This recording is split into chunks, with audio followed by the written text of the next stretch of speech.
Hey everyone, Quillo Goldfeather here. Okay, so today I'm going to show you how to create your very first adventure with Narrantium. From the homepage, simply click Create an Adventure to open the builder. You may already have existing adventures here, but today we'll start with a completely empty project. You'll also notice Adventure Assets. We'll come back to those later. They're your personal library where you can organize reusable NPCs, monsters, objects, maps, and every asset you'll use across your adventures. Let's create a new adventure. I'll call mine Lunar Codex, a story I've wanted to build for a long time. Next, choose the language of your adventure. This is important because if you decide to publish your story later, this language becomes the source for all automatic translations inside Narrantium. Now select the category. I'll choose Fantasy, followed by the Dungeons & Dragons compatible rule set.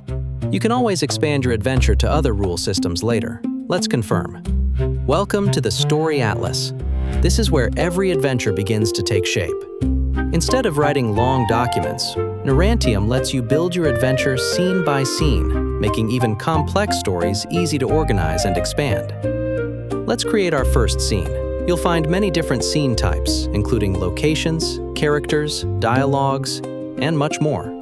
We'll start with the most common one, location. I already know how I want my adventure to begin. I'll call this location the Lunar Processional, then add a short description to introduce the atmosphere. Now, let's bring it to life.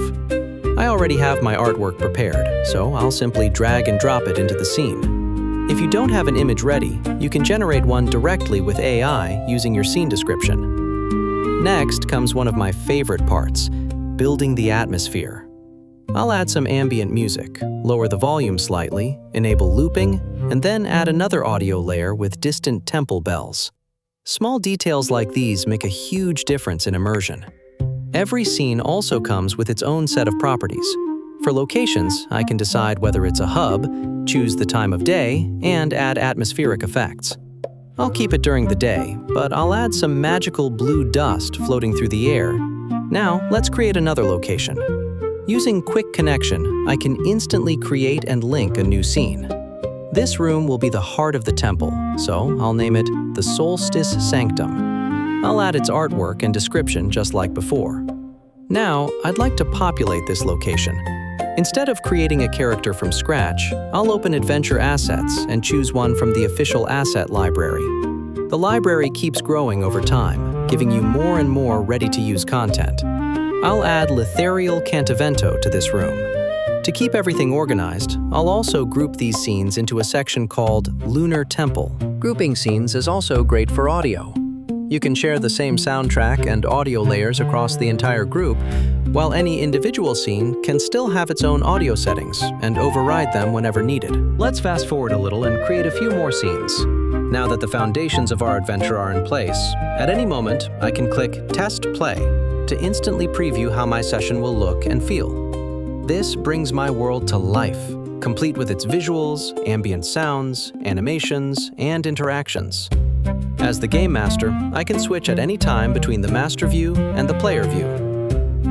Switching back to the Master View reveals everything happening behind the scenes.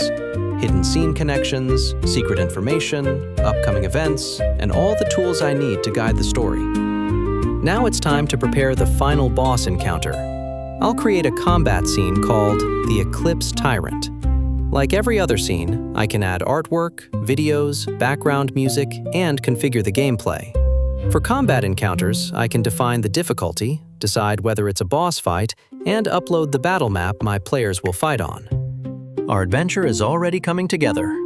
But I don't want my players to simply walk into a boss fight. I want them to remember it. Let's create a cinematic introduction. Now I'll upload a short video showing the Eclipse Dragon crashing through the roof of the temple. To make the scene even more immersive, I can add background music, include a narrated audio track if I want, and customize how the cinematic behaves. For example, I can decide whether it plays automatically, how quickly narration is revealed, and even have it continue directly into the next scene without any interruption. Let's connect it to our boss encounter and see the result. The party reaches the Solstice Sanctum. Everything seems quiet. Suddenly, the roof explodes. The Eclipse Dragon crashes into the temple, and the adventure flows seamlessly into the boss fight. Now let's prepare the combat itself.